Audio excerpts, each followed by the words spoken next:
Muito obrigado, Sr. Presidente, Sra. Inspetora-Geral. Começo por apresentar os meus cumprimentos e por me congratular com a realização desta reunião.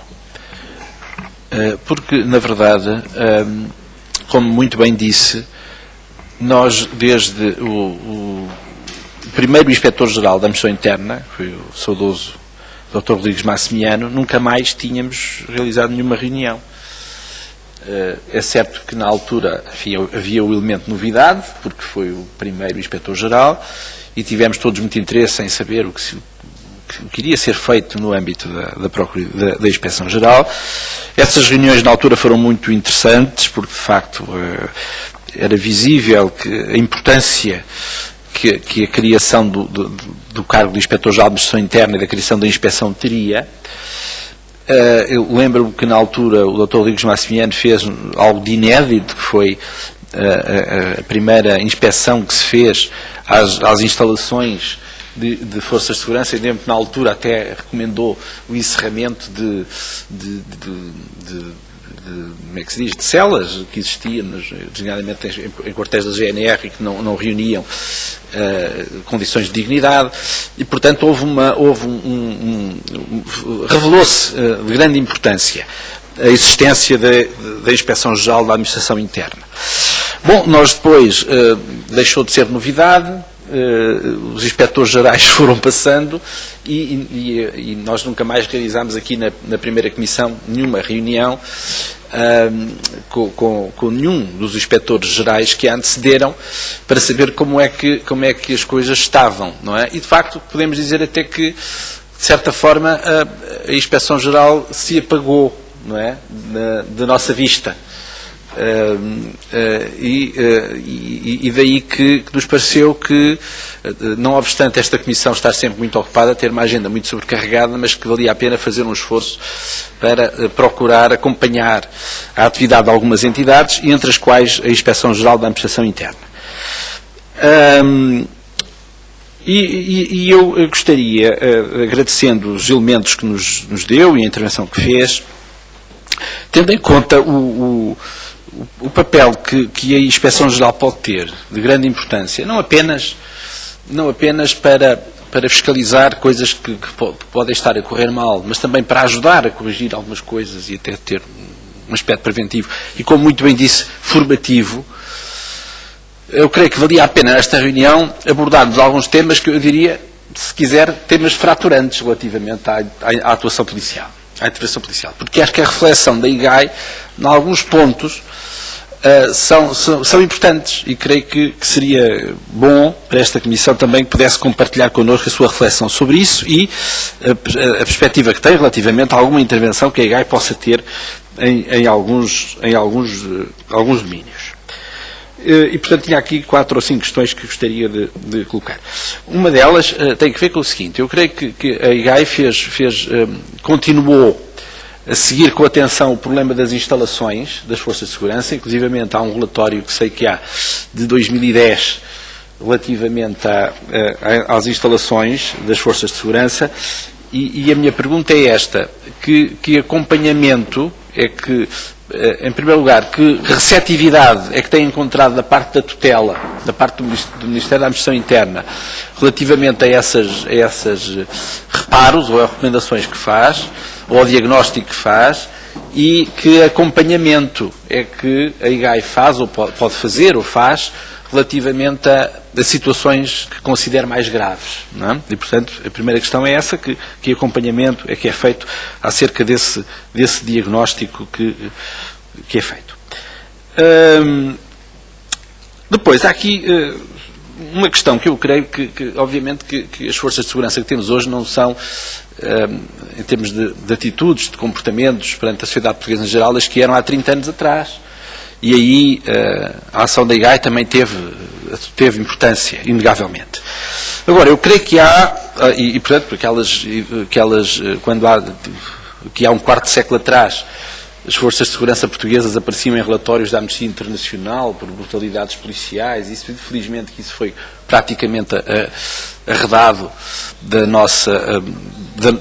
foi arredado, isso hoje não existe, não é? Ou se existir, são situações situações muitíssimo esporádicas e normalmente até fiscalizadas e sancionadas, mas eu creio que há ainda alguns aspectos da atuação policial relativamente a cidadãos que exercem legitimamente os seus direitos que ainda suscitam alguma reflexão e que, do nosso ponto de vista, ainda deveriam ser aperfeiçoadas.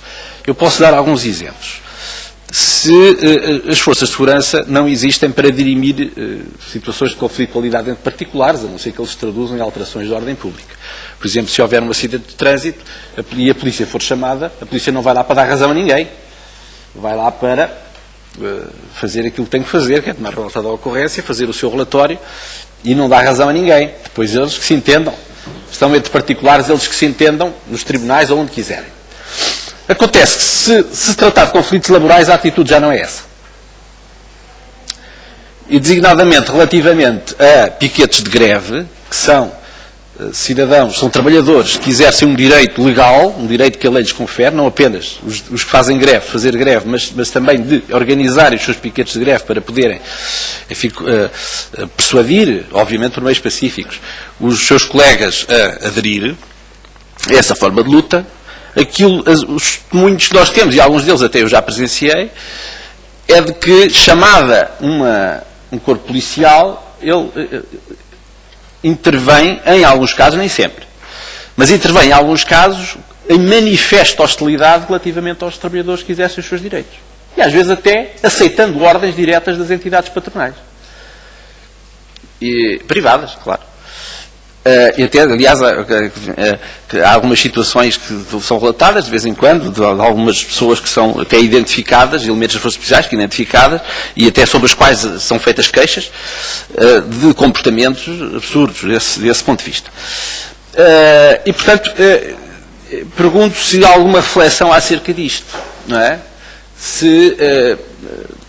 Como é que se explica que, em situações como essas, as forças de segurança tomem partido, ou seja, intervenham, e às vezes até com meios relativamente contundentes, a dirimir conflitos entre particulares que, enfim, que têm as formas legais de serem dirimidas, não é?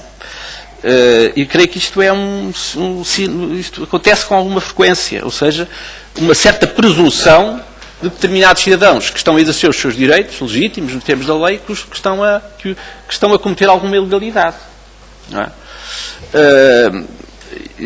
Eu creio que isto verifica-se, não é? Quem anda no terreno e quem acompanha este tipo de coisas já percebe-se disso, e creio que valia a pena haver uma reflexão e, porventura, uma intervenção da IGAI acerca das situações concretas quando elas ocorrem, para verificar em concreto e em rigor da legalidade ou da correção da atuação policial em situações como estas. Uma outra questão, também fraturante, é esta, que há uns meses largos, não sei precisar exatamente quando, numa manifestação que ocorreu aqui, em frente à Assembleia da República, não foi uma destas últimas. Foi uma manifestação a que não sei precisar a data, mas é que inclusivamente houve polícias agredidos com alguma gravidade. Lembro que foi num caso em que, talvez todos se lembrem, de que um cidadão alemão foi acusado de uma agressão grave a um elemento das forças policiais, e obviamente que foi detido e levado a tribunal, e muito bem. Mas, na altura, houve algumas notícias saídas na comunicação social e cuja veracidade, obviamente, nós não temos condições para apurar, e correu muito nas redes sociais, de que, no meio daqueles manifestantes, havia pessoas que, no calor da refrega, acabaram por ser identificados como sendo elementos das forças policiais. E isso, na altura, deu grande discussão.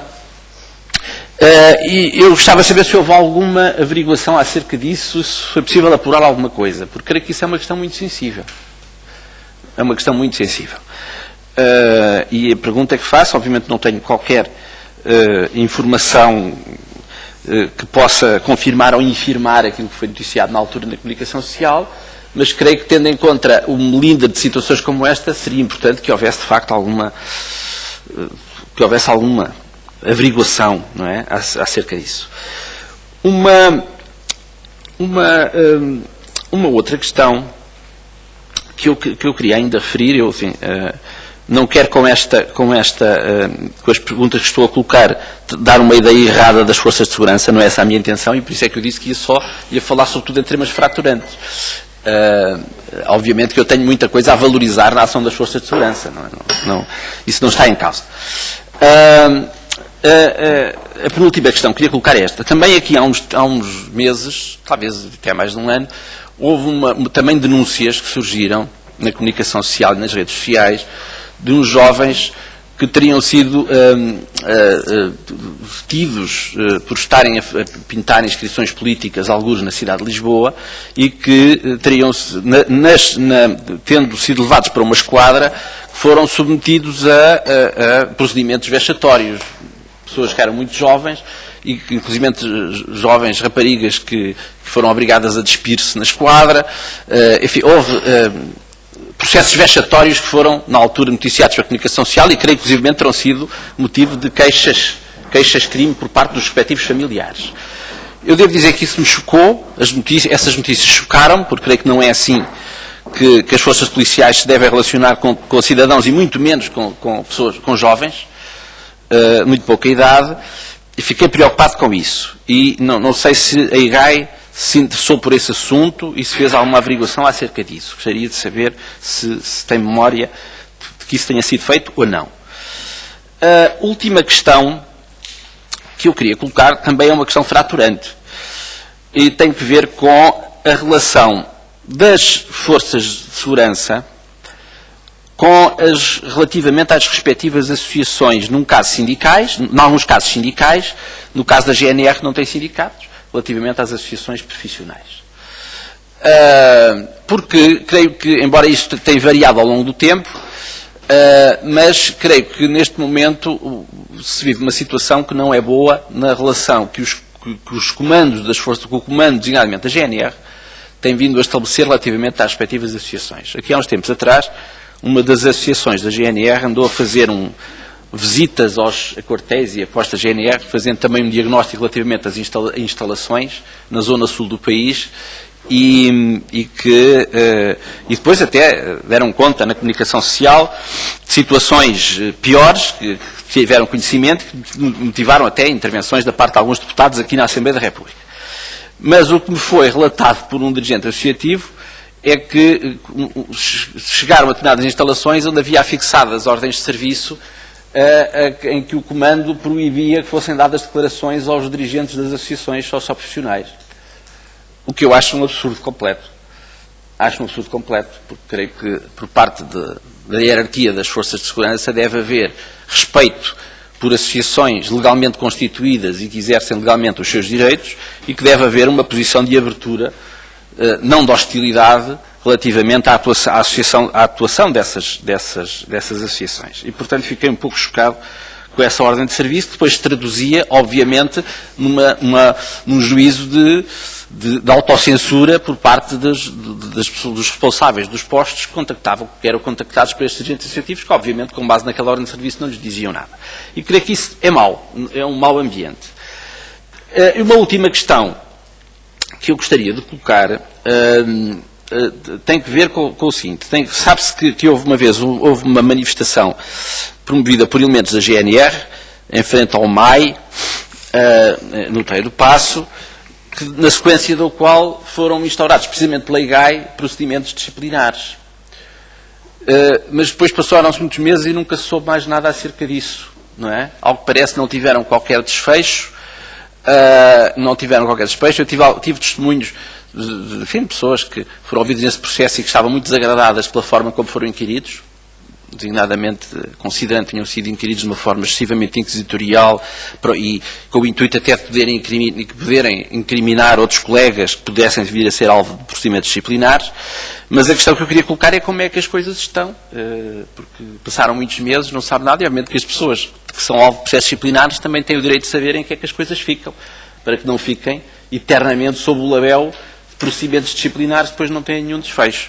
E, portanto, estas são as questões, como eu disse, fraturantes que gostaria de colocar, não sem deixar, no final, para que não fiquemos com uma má imagem desta reunião, de considerar que a ação da IGAI tem sido e será seguramente extremamente importante, e também para dizer que temos também um grande apreço pela ação que em geral é desenvolvida pelas forças e serviços de segurança em Portugal, mas que obviamente é importante também que possamos fazer uma reflexão sobre as coisas que, em nosso entender, podem não correr bem e que através da ação da IGAI, podem perfeitamente vir a ser melhoradas. Muito obrigado.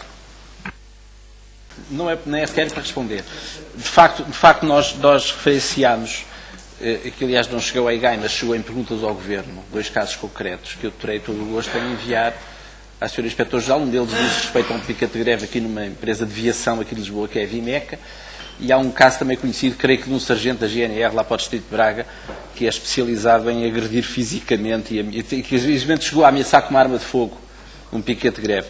Mas como nós fizemos perguntas ao Governo sobre isso, terei todo o gosto em enviar também à Inspeção-Geral.